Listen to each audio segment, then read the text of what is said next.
merci beaucoup. Je suis en train de revenir et de remettre mon oreillette. C'est pour ça que j'entendais pas que c'était à moi.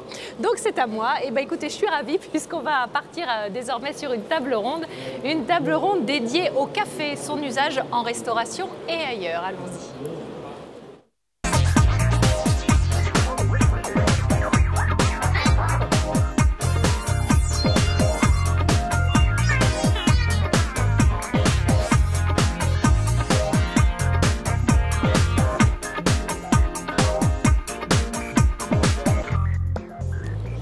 Allez, on parle du café, le café, son usage en restauration et ailleurs avec mes deux invités.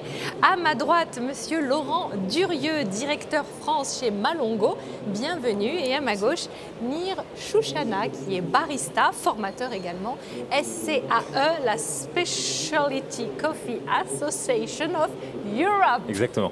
Bon, allez, ça y est, ça c'est dit, c'est fait. On rentre dans le vif du sujet.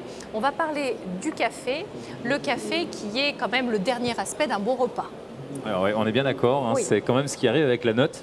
Donc il a intérêt à pas être trop ni amer ni salé, c'est la note généralement qui l'est.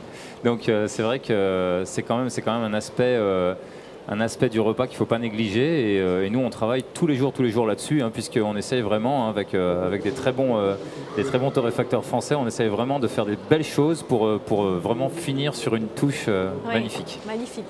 On rigole, on parle du café salé, mais pour le coup, j'ai goûté sur le stand Malongo un café qui accompagnait le fromage. Exactement, si vous voulez, on cherche à la fin du repas à laisser la meilleure impression aux convives. Et on travaille de plus en plus sur des associations, historiquement, ce café sucré. Bien sûr. Et les établissements, nos restaurateurs, nous faisaient part aujourd'hui de la difficulté de valoriser l'offre fromage, qui souvent associé au vin pose un problème en fin de repas. Et oui. Et le café étant exactement sur les mêmes terroirs, sur les mêmes parfums, sur les mêmes origines que les cépages de vin, on a travaillé avec des grands chefs, avec des œnologues pour associer différents parfums de café sur différents parfums de fromage. Et aujourd'hui, on sert et on propose en fin de repas des cafés fromages qui sortent de l'ordinaire, qui plaisent énormément aux convives, qui permettent de reparler du fromage et bien entendu du café, avec toutes ces variétés de goût et de parfums. Alors, il ne faut pas s'imaginer un café dans la tasse, chaud, etc. C'est vraiment, on change tout. Alors, on change d'univers, c'est-à-dire qu'on casse les codes et le café, on va vous le servir dans une superbe carafe, comme une carafe à vin. On va vous faire ressortir tous les parfums avant de le déguster, vous le servir dans des grands verres à vin et avec toute la gestuelle du barista associée au serveur de l'établissement. On permet d'inviter le client sur des nouveaux territoires, des nouveaux voyages, grâce au café notamment. Avez-vous fait cette expérience, vous, du café fromage? Alors oui, évidemment, puisqu'on a dans notre société un vrai recul sur les produits sucrés, hein, on le sait, les gens se méfient un petit peu plus, on a un recul sur le dessert, c'est indéniable, et on est quand même un pays de fromage. Et donc c'est vrai qu'on y a beaucoup travaillé, on a beaucoup participé. Nous, on essaye aussi de former les serveurs, hein, comme tu disais, on essaie de former les serveurs au gestuel de barista pour les emmener vers faire du bon café. Parce qu'il n'y a pas que le bon café en amont, c'est une préparation, c'est une recette, on a encore moyen de le gâcher. Et donc on essaye vraiment, nous, de magnifier leur travail avec nos techniques et nos savoir-faire de barista, en formant au maximum les serveurs, c'est quand même eux qui servent le fromage, et en les amenant vers ces belles choses. Moi je trouve qu'il y a des choses extraordinaires à faire avec le café fromage, parce que, comme tu l'as très bien dit, on a ce côté cépage, terroir, origine qui rejoint tellement le vin. Oui, c'est vrai. Et dans la gestuelle, si vous voulez, quand on vient vous servir un vin ou un plat, on vient vous le servir. On va souvent vous raconter l'histoire. Le café aujourd'hui, c'est on envoie un café. Si vous voyez, même dans la sémantique, le café est un produit qui est banalisé totalement par rapport au reste de ce moment à table de convivialité. Le café, c'est chef, on envoie les cafés, vous voyez. Et donc aujourd'hui, le travail que l'on fait avec les baristas, avec le service en salle, c'est de détailler, de raconter cette histoire merveilleuse du café. C'est comme un verre de vin, c'est-à-dire que quand on vous explique avant même de l'avoir bu d'où il vient, les parfums que vous allez ressentir, toutes les qualités organoleptiques, au moment où vous le mettez en bouche, vous avez tous ces parfums qui explosent et vous les comprenez encore mieux. et associé à des produits comme le fromage, ça amène cette originalité, ce qui fait que le soir, quand vous rentrez à la maison ou le lendemain, ben vous allez parler du café, vous allez parler du fromage, parce que vous avez vécu une expérience incroyable, tout comme dans le cadre des assiettes et du formidable travail qui est fait par les chefs. Ça permet de parler du café comme étant un produit vraiment valorisé par rapport à cette expérience incroyable.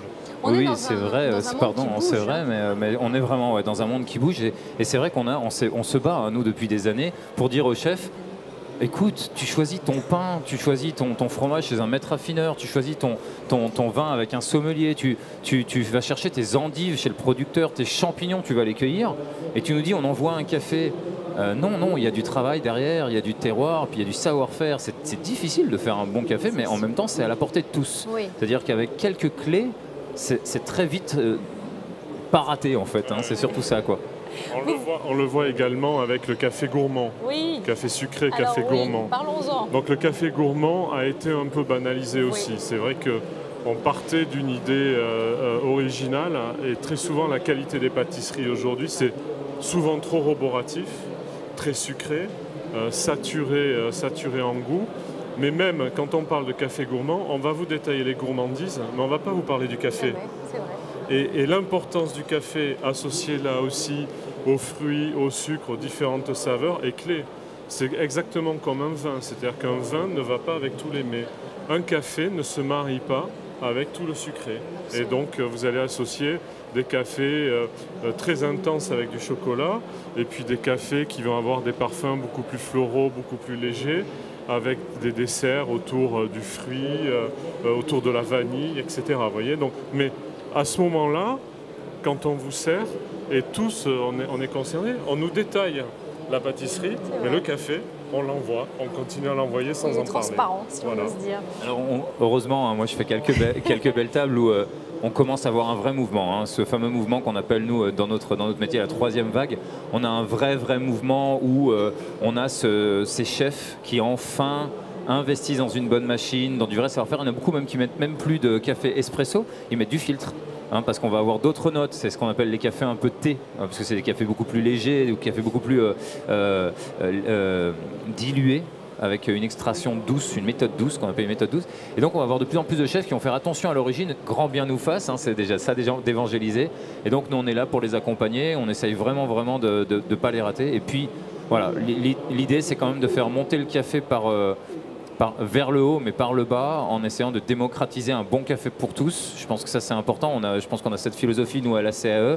C'est pour ça qu'on organise des championnats de France avec des baristas, c'est pour ça qu'on investit avec des gens comme Malongo ou comme d'autres torréfacteurs. C'est pour ça qu'on va vers ces gens-là et c'est pour ça que moi je m'investis aussi beaucoup dans le monde des baristas parce que j'ai aussi l'association du réseau des baristas de France où on essaye de créer une communauté autour de ça pour aller évangéliser le bon café dans les restaurants. Et pas uniquement dans les coffee shops où ils savent déjà faire, il n'y a pas de problème. Mais à table, c'est quand même important un bon café. Alors sur Syrah, vous organisez les championnats de France du café. Vous, Malongo, vous avez un concours des jeunes professionnels du café. C'est la clé pour vraiment tirer vers le haut toute cette filière du café, d'éduquer. Comme dans tous les métiers, ça passe par la formation. Par l'histoire, par l'éducation, par la répétition sans cesse du geste pour pouvoir maîtriser et ensuite transmettre cette passion. Et donc c'est vrai que depuis de nombreuses années, Malongo a engagé un travail de fond avec l'éducation nationale et tous les lycées hôteliers pour parler du café justement et former l'ensemble des élèves avec à la clé un concours qui les stimule et qui les amène pendant plusieurs semaines et plusieurs mois à s'impliquer avec leurs professeurs, et c'est très important aussi de rappeler le rôle des professeurs, à les accompagner jusqu'à cette finale qui en général les enthousiaste. Et ce qui est incroyable, c'est que nous, dans les championnats de France, et moi j'ai fait beaucoup de championnats, dans les championnats de France, on récupère ces élèves. Il faut savoir que le champion actuel, Coffee in Good Spirit, a fait le concours Malongo, qui a eu plusieurs finalistes l'année dernière qui ont fait le concours Malongo. On a vraiment ce vivier qui font des concours. Et en fait, le concours entraîne le concours. Mais ce qu'on retient toujours quand on prépare des concours, et je le sais que c'est aussi vrai pour un championnat de France du café que pour un Bocuse d'Or, ce qu'on apprend au moment de la préparation, ça reste à vie. et on a juste envie de le partager après. Oui, c'est ça. Et c'est pour ça que les concours sont si importants, parce qu'en fait, c'est une récompense. Un concours, c'est une récompense. Mais la préparation d'un concours, c'est une formation déjà. Et ça, c'est super important pour la suite. Sûr, même si on ne le gagne pas. Bon, vous en avez gagné quelques-uns quand même, hein, notamment en 2014. Vous êtes quand même champion de France, rappelons-le. Bon, il n'y avait personne en face, non, je plaisante. Oui, j'ai eu la chance de gagner les championnats de France en 2014. J'ai représenté la France au championnat du monde en Australie, à Melbourne, où là c'est vraiment la mecque du café. D'ailleurs c'est un Australien qui a gagné cette année-là, c'était compliqué de le battre, il était vraiment à domicile et très très fort. Néanmoins, les préparations des championnats du monde c'est vraiment quelque chose d'incroyable. Et puis moi j'ai eu la chance aussi d'aller à Dubaï pour être le premier Français à représenter le café turc au championnat du monde. Et ça, c'était vraiment une expérience parce que le café turc, c'est l'anti-espresso. Et comme en France, on boit 90% d'espresso, arriver à dire aux gens, on peut boire un autre café, ça a quand même un certain poids qui est assez marrant. Ah oui. Ce qui est bien dans ce concours des jeunes professionnels, c'est que justement, le jeune apprend, là pour le coup, à présenter, à vendre son café, à expliquer le terroir, etc. Moi, ça m'avait vraiment bluffé, ça. C'est exactement ça. C'est l'ensemble du process. Ça va du discours en passant par la gestuelle. Et puis leur créativité, puisqu'on leur demande également d'inventer leurs propres recettes et de nous les expliquer, de nous les raconter pour nous faire rêver. Et donc, comme c'est leur création, vous imaginez en termes d'enthousiasme et de capacité à chercher à nous convaincre. Fierté. Et de fierté. Et de fierté. C'est incroyable de présenter une boisson qu'on a créée. Et pour Malongo et pour toute la profession, c'est très important parce que ces étudiants et ces jeunes tracent pour nous aussi les attentes et les nouvelles tendances de consommation, ce sur quoi ils vont. Alors, on parle aujourd'hui beaucoup de Starbucks, de Costa Coffee et de toutes les tendances de coffee shop, mais c'est très important de les écouter parce que c'est eux qui y vont, c'est eux qui apprécient. Et nous, en tant que torréfacteurs, ça nous permet d'associer ces attentes avec ces grandes chaînes qui ont plutôt tendance un peu à uniformiser les goûts et à travailler avec nos restaurateurs, à travailler avec tous nos établissements en France pour les aider à faire sortir le café un peu de ce moment de consommation qui est la fin du repas et à les aider à remplir leurs établissements en dehors de ces moments de rush entre 12h et 15h et à travers le café, à travers le thé, à travers les boissons chaudes, avec ces jeunes de construire des offres autour du café. Ils vont s'installer dans les établissements, y passer du temps, se connecter sur leur réseau, travailler autour de boissons chaudes très douces, comme on en parlait. Ce n'est pas de l'expresso, ça va être de la filtration, de la filtration lente. Vous imaginez, le café parle de lenteur, de douceur. On repropose aux gens de gagner du temps dans les établissements. C'est pas formidable? C'est l'antithèse de l'espresso. Oui, c'est exactement ça. Et on y vient. Eh ben, on va rester sur cette note positive. Merci beaucoup, messieurs, d'être passés par la Syrah TV. Du café au vin, eh bien, il n'y a qu'un pas. Nous allons donc prendre la direction du Wine Bar, un espace animé par les étudiants de l'Institut Paul Bocuse.